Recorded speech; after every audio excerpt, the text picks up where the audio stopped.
હવે વાત કરીએ ધોરાજી પંથકમાં વરસાદ ખેંચાતા ઊભા પાક પર આવેલા સંકટથી ચિંતિત થયેલા ખેડૂતોની। તો રાજકોટના ધોરાજી પંથકમાં ખેડૂતો માટે ચોમાસું ચિંતાનું કારણ બન્યું છે। શરૂઆતમાં ભારે વરસાદ બાદ ખેડૂતોને સારા પાકની આશા જાગી હતી, પરંતુ છેલ્લા 15 દિવસથી વરસાદ ખેંચાતા ઊભા પાક પર સંકટના વાદળો ઘેરાયા છે। કપાસ, મગફળી, સોયાબીન અને એરંડા જેવા પાક હવે સુકાવાની અણી પર પહોંચી ગયા છે।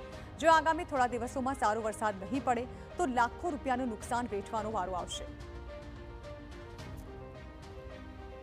અમે આગોતરું વાવેતર કરેલું છે, હવે વરસાદ ખેંચાતા અમારે નુકસાન પાકને જાય એમ છે। બીજી વખત વાવ્યું તો બીજી વખતે એમ થયું, હવે વરસાદ નથી તો અમારે શું કરવું? હવે કંઈક સરકાર અમને રાહત કરે એવા અમે અપેક્ષા રાખીએ છીએ। કેવા ખર્ચા કર્યા છે? ખર્ચામાં તો વાત જવા દો સાહેબ, ખર્ચામાં તો એક વખત વાવ્યું, ખાતર નાખ્યું, દવા છાંટી તોય ન થયું તો શું કરવાનું હવે? તો ચોમાસાની શરૂઆતમાં એક જ દિવસમાં અંદાજે 9 ઇંચ વરસાદ વરસતા ખેતરો ધોવાઈ ગયા હતા। ખેડૂતોએ મોંઘા ભાવના બિયારણ અને ખાતર લાવી ફરી વાવેતર કર્યું, પણ હવે 15 દિવસથી વરસાદ ગાયબ થતા ચિંતા વધી છે।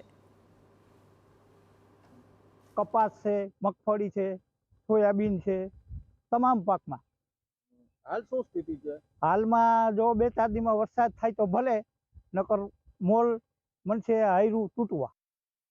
તો કપાસ અને મગફળી જેવા પાકને હાલ પાણીની તાતી જરૂર છે। વરસાદ ન પડતા પાક મુરઝાવા લાગ્યો છે। ગત વર્ષ કરતાં ખેતીનો ખર્ચ બમણો થયો છે।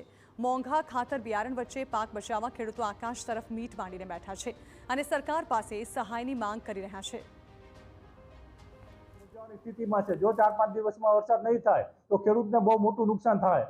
એક તો જણસીના ભાવ, ખાતર, બિયારણ બધાના ભાવ વધી ગયા। ગયા વર્ષે જે બિયારણ વાવેતરના ભાવ હતા, જે દાણાના ભાવ હતા, એમાંય વધારે થઈ ગયા। મોંઘવારી પણ બહુ વધી ગઈ છે, ખેડૂતને અત્યારે બહુ નુકસાની છે।